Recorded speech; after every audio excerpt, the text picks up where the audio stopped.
ಕಾಂಗ್ರೆಸ್ನಲ್ಲಿ ಭವಿಷ್ಯ ಇಲ್ಲ ಅಂತ ಹೇಳಿ ಬಿಜೆಪಿಗೆ ಸೇರ್ಪಡೆಯಾಗ್ತಾ ಇದ್ದಾರೆ ಅನ್ನೋದರ ಮೂಲಕ ಹೇಳಿಕೆಯನ್ನ ಕೊಟ್ಟಿದ್ದಾರೆ. ಇದೀಗ ಎಲ್ಲ ಕಾರ್ಯಕರ್ತರು ಬಿಜೆಪಿಗೆ ಸೇರ್ಪಡೆಯಾಗ್ತಾ ಇದ್ದಾರೆ. ಜಿಲ್ಲೆಯಲ್ಲಿ ಉತ್ತಮವಾಗಿ ಬೆಂಬಲಗಳು ಕೂಡ ವ್ಯಕ್ತವಾಗ್ತಾ ಇದೆ ಅಂತ ಹೇಳಿ ಶಿವಮೊಗ್ಗದಲ್ಲಿ ಬಿಜೆಪಿ ಅಭ್ಯರ್ಥಿ ರಾಘವೇಂದ್ರ ಪ್ರತಿಕ್ರಿಯೆ ಕೊಟ್ಟಿದ್ದಾರೆ.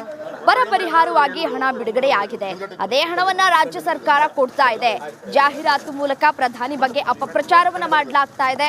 ಇವರು ಕೊಟ್ಟ ಚೊಂಬನ್ನ ಮೋದಿ ಅವರು ಅಕ್ಷಯ ಪಾತ್ರೆಯನ್ನ ಮಾಡಿದ್ದಾರೆ, ಇನ್ನೂ ಕೂಡ ಮಾಡ್ತಾರೆ ಅನ್ನೋದ್ರ ಮೂಲಕ ಕಾಂಗ್ರೆಸ್ಗೆ ಟಾಂಗ್ ಕೊಟ್ಟಿದ್ದಾರೆ.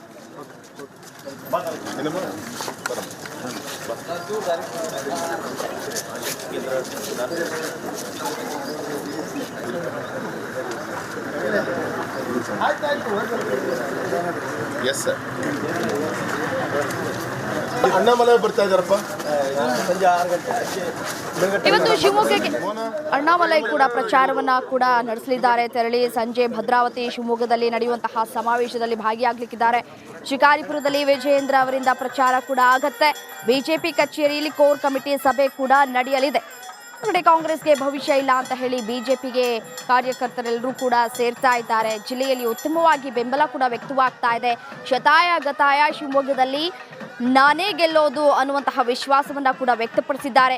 ಬರ ಪರಿಹಾರಕ್ಕಾಗಿ ಹಣ ಬಿಡುಗಡೆಯಾಗಿದೆ, ಆದರೆ ರಾಜ್ಯ ಸರ್ಕಾರ ಅದನ್ನ ದುರುಪಯೋಗ ಪಡಿಸ್ಕೊಳ್ತಾ ಇದೆ. ಅದೇ ಹಣವನ್ನ ಹಂಚಿಕೆ ಮಾಡ್ತಾ ಇದೆ. ಜಾಹೀರಾತು ಕೊಡೋದ್ರ ಮೂಲಕ ಪ್ರಧಾನಿ ಬಗ್ಗೆ ಅಪಪ್ರಚಾರವನ್ನ ಮಾಡಲಾಗ್ತಾ ಇದೆ.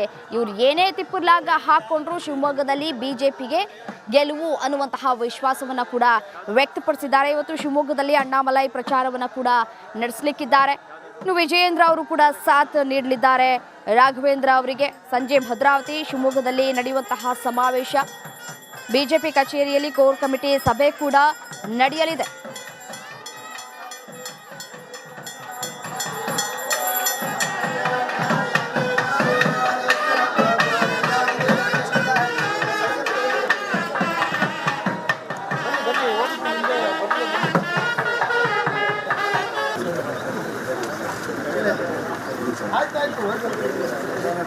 Yes, sir.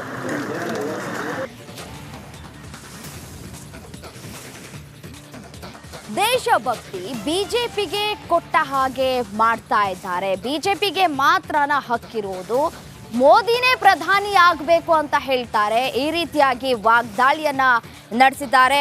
ದೇಶ ಉಳಿಯೋಕೆ ಮೋದಿ ಮಾತ್ರ ಪ್ರಧಾನಿ ಆಗಬೇಕಾ ಅನ್ನುವಂತಹ ಪ್ರಶ್ನೆಯನ್ನ ಮಾಡಿದ್ದಾರೆ. ಸ್ವಾತಂತ್ರ್ಯ ಸಿಕ್ಕಿದ್ಯಾವಾಗ, ಬಿಜೆಪಿ ಹುಟ್ಟಿದ್ಯಾವಾಗ?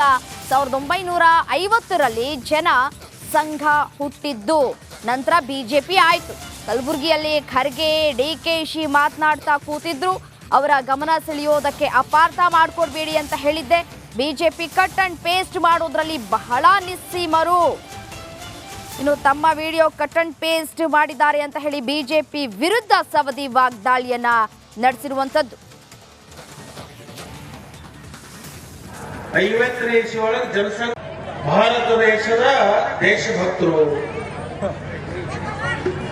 ದೇಶಭಕ್ತಿ ಇವರೊಬ್ಬರಿಗೆ ಗುತ್ತಿಗೆ ಕೊಟ್ಟಂಗೆ ಮಾತಾಡಕತ್ತಾರೆ. ದೇಶ ರಕ್ಷಣೆ ಮಾಡೋರು ನಾವು ಮಾತ್ರ.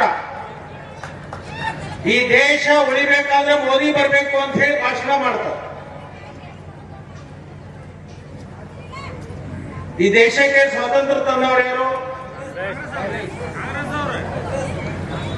ಮೊದಲು ಈ ದೇಶಕ್ಕೆ ಸ್ವಾತಂತ್ರ್ಯ ತಂದವರು ಯಾರು? ಇವರು ಹುಟ್ಟಿದ್ದ ಯಾವಾಗ?